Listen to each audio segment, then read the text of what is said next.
My name is Michael Miller. I'm a volunteer with Leicestershire Field Workers who have been working with Ice Age Journeys for 2 seasons now, doing both test pitting in this area and also doing a major geophysical survey. Now we're actually standing where the whole thing started, because some years ago now, on the spot more or less where I'm standing, one of the field workers was just walking along looking at the ground and discovered these flints that turned out to be about 15,000 years old. So it started the whole train of events with the University of Leicester doing major excavations here on this little promontory where we think that 15,000 years ago an Upper Paleolithic group of hunter-gatherers settled. We're not sure quite how long they would settle here, but they would have settled here for some time, presumably doing hunting of the animals that came through in the gorge that is just down to my left.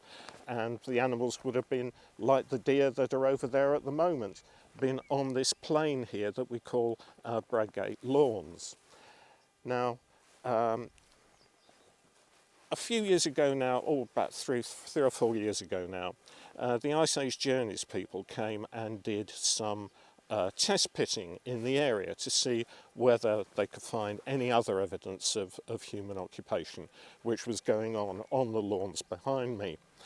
And last year we came along as a group, part of Leicestershire Field Workers, who run a geophysics team. Now we do both magnetometry and resistivity here, which are 2 methods of looking, sending signals under the ground to try and find out if there is anything of interest underneath there. We found that the resistivity was working best, so we started last year a major survey which meant that we did about 120 20 by 20 metre grids in season 1, and this year we've done about another 50 or so, and we've got perhaps 1 or 2 more days to actually finish the survey. But people have done LiDAR surveys here.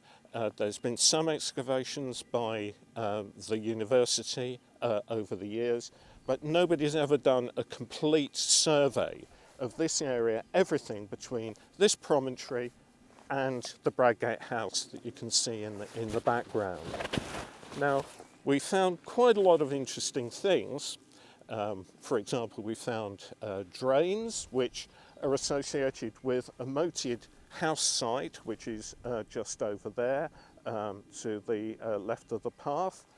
And we found, for example, the evidence for the medieval deer park pale, which was a bank and ditch fixture, which you can see on LiDAR, but we picked it up, and it's one that runs just down here past where the first test pit down there is, where the buckets are. I'm not sure whether you can actually see that down there.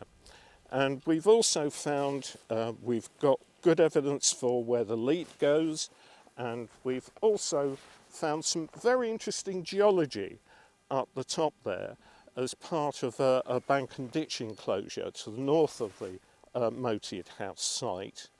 And what was really quite interesting about that was that we think there is a large sort of geological depression there that could date back millions of years, but we just don't know yet.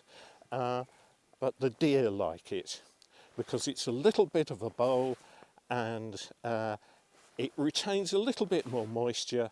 So in the hot weather, the deer love, you can come and see a whole herd of deer sitting down on the grass, cooling off. So that's been part of the fun stuff there. And of course now they're doing test pitting, more test pitting in and around this area here that you can see immediately behind me, which, being close to the Upper Paleolithic camp, we're hoping to find a little bit more evidence, for example, of flints or tools and things which the people who were camping here 15,000 years ago used and perhaps lost or got discarded.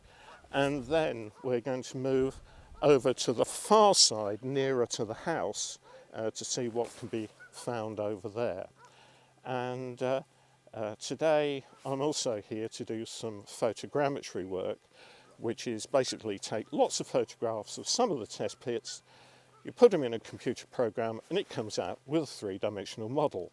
You know, a bit like you would find if you were doing a computer game or something like that. So we can get in and see lots of detail that you can't get necessarily even from the naked eye. And that's about it.